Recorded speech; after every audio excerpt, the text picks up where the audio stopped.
Senin 26 Agustus 2025. Beberapa waktu setelah kita merayakan kemerdekaan negara kita yang ke-80. Indonesia kembali dipenuhi oleh unjuk rasa. Kali ini kepada DPR RI. Tunjangan mereka yang sudah besar tampaknya akan semakin dibengkakkan di tengah kebijakan untuk berhemat. Banyak orang yang mungkin terlihat tidak berbangga akan negeri ini, termasuk gua. Dulu ketika kita melihat merah putih, ada perasaan bangga dan ingin mengabdi, memiliki kontribusi positif. Ya, sekarang penuh perasaan jijik. Dan terbayang wajah-wajah penjabat negara yang tidak kompeten dan fokus memberi makan rakyat dengan drama-drama, isu tidak jelas. Ketika gue mendengar bahwa tunjangan dari DPR RI akan ada kenaikan, gue langsung buka laptop dan membaca. Benarkah ini?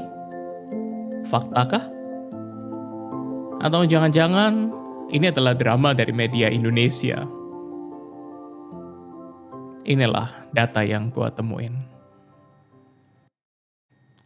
Ini adalah tabel perbandingan pendapatan mereka dari tahun 2019 sampai 2024 dan periode 2024 sampai 2029. Pertama dimulai dari gaji pokok 6,5 juta sampai 7 juta per bulan. Ini tidak mengalami kenaikan tetap. Kedua adalah tunjangan beras mulai dari 10 juta per bulan dan mengalami kenaikan pada periode ini menjadi 12 juta per bulan. Tunjangan transportasi atau BBM di sini mulai 4-5 juta per bulan, sampai kadang kenaikan hingga 7 juta per bulan. Tunjangan perumahan, ini adalah yang ramai di media sosial kita. Rumah jabatan dinas yang biasa disediakan, tanpa ada tunjangan uang di sana, namun tahun ini ada perubahan, di mana uang perumahan mereka adalah 50 juta per bulan.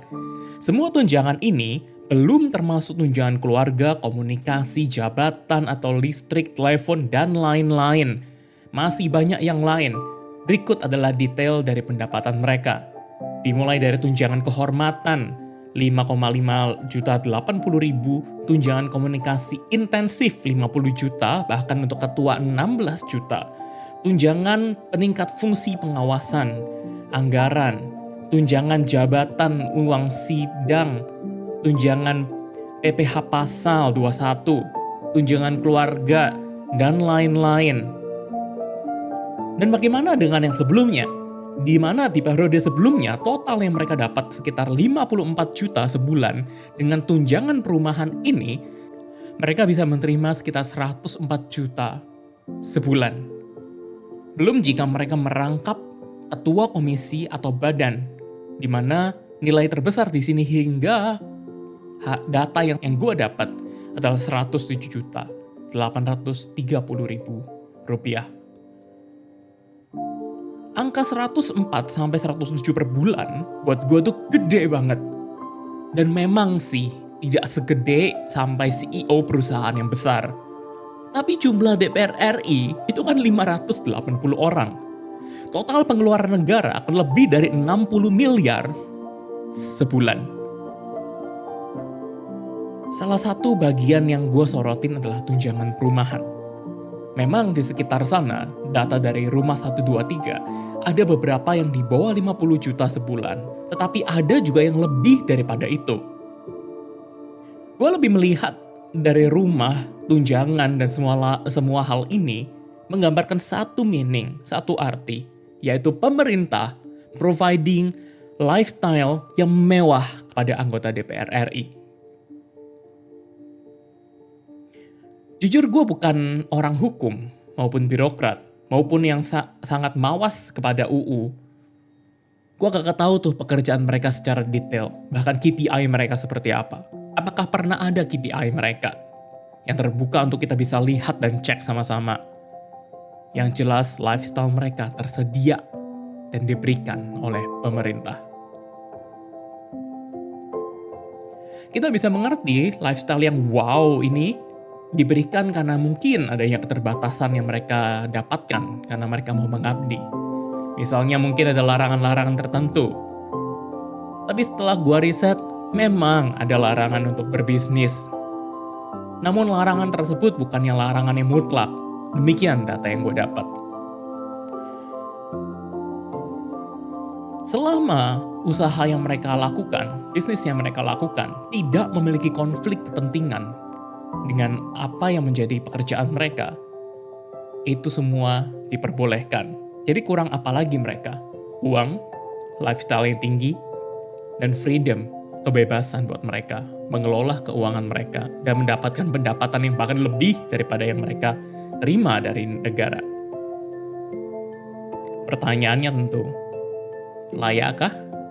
Apakah pantas? Apakah selama ini mereka ada di sisi rakyat? Jujur gue sebagai masyarakat yang tergolong menengah, merasa tidak pernah diperjuangkan. Gue sih jujur malu dengan negara ini.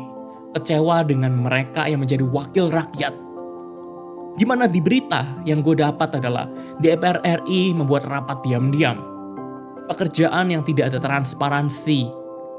Ketiduran di tengah rapat, tidak hadir di rapat. Ketahuan main game di rapat. Judi online bahkan. Apakah output dari pekerjaan mereka selayaknya mendapatkan tunjangan yang sebegitu besarnya?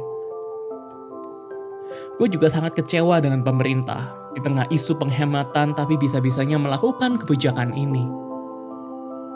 Pemerintah memberikan lifestyle yang the best kepada mereka, yang tidak selayaknya mereka dapatkan.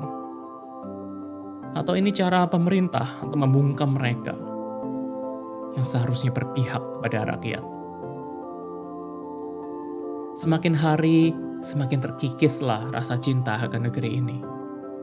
Sebagai rakyat yang dikecewakan pemimpinnya, kita hanya bisa berdiri bersama dengan rakyat yang lain. Berusaha tetap berjuang walaupun diterpa pajak yang terus meningkat, kebijakan yang tidak rasional, dan drama-drama pencitraan lainnya.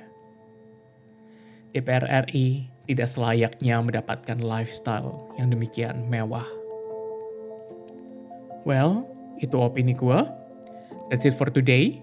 Jika ada data yang salah atau tanggapan dari kalian, silakan tinggalkan di kolom komentar. Let's keep praying for our country.